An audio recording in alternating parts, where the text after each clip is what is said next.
这才是野外建造的天花板。男人花3年时间砍500棵重达100斤的云杉树，独自一人在只使用纯手动工具的前提下，建造出一栋200平的木屋别墅。就连他用来固定的钉子，都是自己纯手工锻造完成。男人是维斯，这是他来到野外的第一个2年半。接下来的日子，他准备修补房子屋顶，因为房子面积不小，修缮屋顶需要花费大量时间。尽管过程十分煎熬，但为了证明自己，维斯没日没夜的拼命搭建。好在外公没事就会来帮忙，在他心中，外公总是不经意带给他温暖。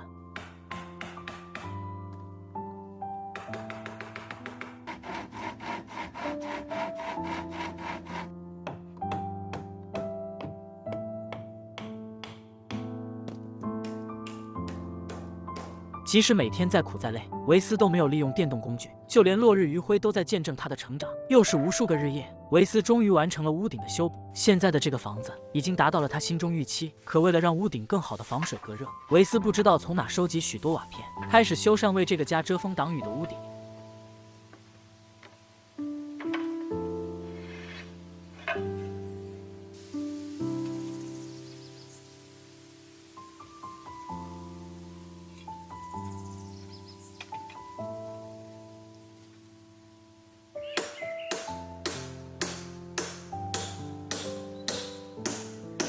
但追求完美的维斯觉得还不够，于是在附近收集许多免费的桦树皮。这种大自然赠送的物资，可以让木屋的防水更上一层楼。在他不懈的努力下，维斯就拥有了美观且实用的屋顶。估计要不了多久，维斯就能搬进新家，就连附近的生物都开始欢迎这个新邻居。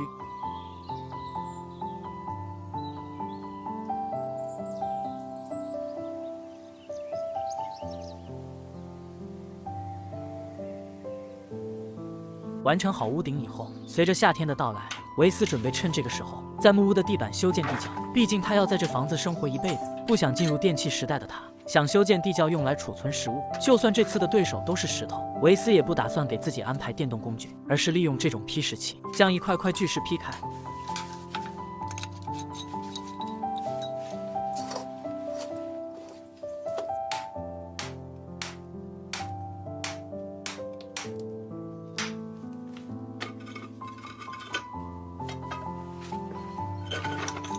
历时2个月，维斯才将所有石头劈碎搬出。接下来，他就开始动手修建地窖，用水泥将地面浮平以后，再用砖块将墙面依次垒高。虽然维斯今年才22岁，但他的手艺完全不输专业土工，每一块砖都修建得严丝合缝。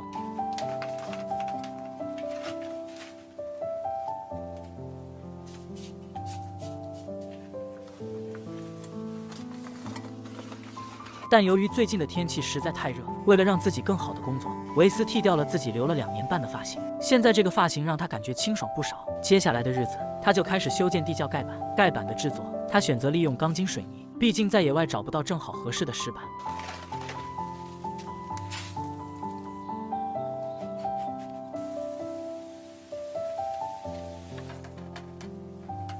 有了盖板以后，接下来就是修建通往地窖的大门。这扇门他打算安装在屋内，所以修建地板的工作也能开始。在铺地板之前，他会在底下塞许多木屑，来保证房子的保温效果。有了这么久野外建造的经验，这种购买的木地板搭建起来就轻松许多。但由于房子的面积不小，维斯搭建起来花费了一些时间。看他的头发就知道，这项工作花费了维斯大量时间。完成好地板以后，他在地板上安装推拉门，这样进出地窖就变得更加方便。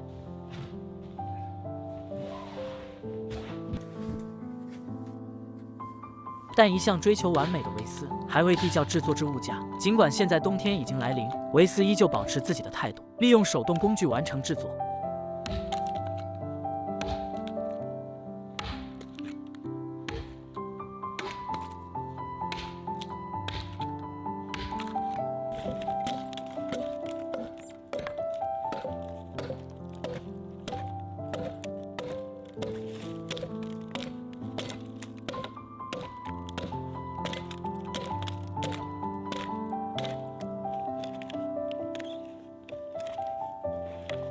就算零下20度，他依旧坚持原则。最后，为了防腐防虫，他还给置物架进行烧制，来更好保证它的寿命。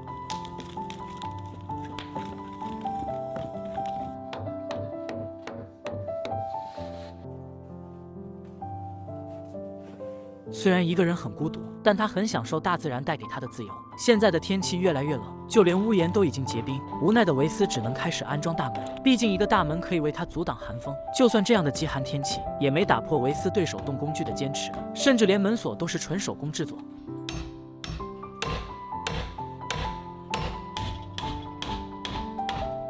现在拥有大门的他，等于拥有了一个温暖的家。就这样，他在新家住了一段时间。等冬天过去以后，早春的温暖让他开始新的工作。为了让自己住得更加温暖，他现在终于开始安装木屋窗子。但因为窗子制作过程较为复杂，于是他只能花钱买了一扇。为了保持自己以往的态度，安装窗户的钉子全部都是由他自己锻造而成。这样做出来的钉子不但坚固，而且可以让他更有成就感。